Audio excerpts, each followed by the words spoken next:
श्री रामाच्या ज्या 3 मूर्ती तयार केल्या गेल्या आहेत मंदिराच्या गर्भगृहासाठी, ज्याची निवड 15 जानेवारीला होणार आहे, ज्या मूर्त्या या दगडांपैकी बनवल्या गेल्या आहेत. आता पहिलं दगड आपण पाहतोय, नेपाळ गलेश्वर धाम इथून आलेलं हे दगड आहे. पोखरा, याला शालिग्राम म्हणतात आणि यानं एक मूर्ती तयार केली गेली आहे. जवळपास हजारो कोटी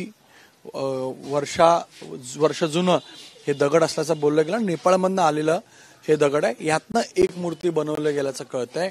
याशिवाय इतरही देशभरातील राज्यातनं जिथं जिथली दगडं शुद्ध मानली जातात आणि ज्यांचा वापर करून मूर्ती तयार केल्या जातात त्याही बोलवल्या गेल्यात. एकूण 3 मूर्त्या तयार केल्या गेल्यात. तर एक नेपाळचं आपण तिकडे दगड दाखवलं तर इथं राजस्थान इथून आलेल्या 3 दगड इथं आहेत.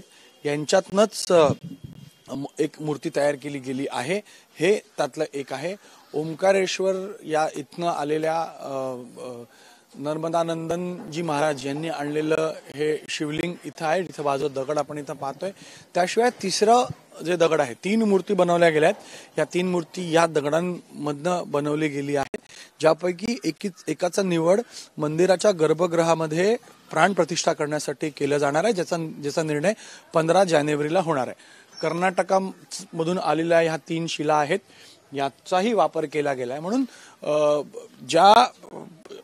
ज्या आपल्या हिंदू धर्मामध्ये ज्या गोष्टींचं वर्णन आणि रामायणमध्ये ज्या गोष्टी सांगितल्या गेल्या आहेत, वाल्मिकीच्या रामायणानुसारच अयोध्येची रचना होते, अयोध्येत काम सुरू आहे, तसंच मंदिरातही काम तसंच सुरू असल्याचं बोललं जात आहे.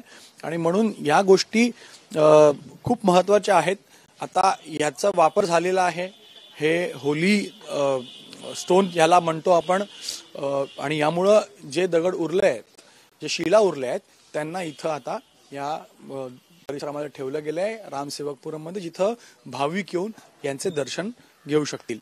कॅमेरामॅन अनिल सनगरेसह गणेश ठाकूर, एबीपी माझा, अयोध्या. एबीपी माझा, उघडा डोळे बघा नीट.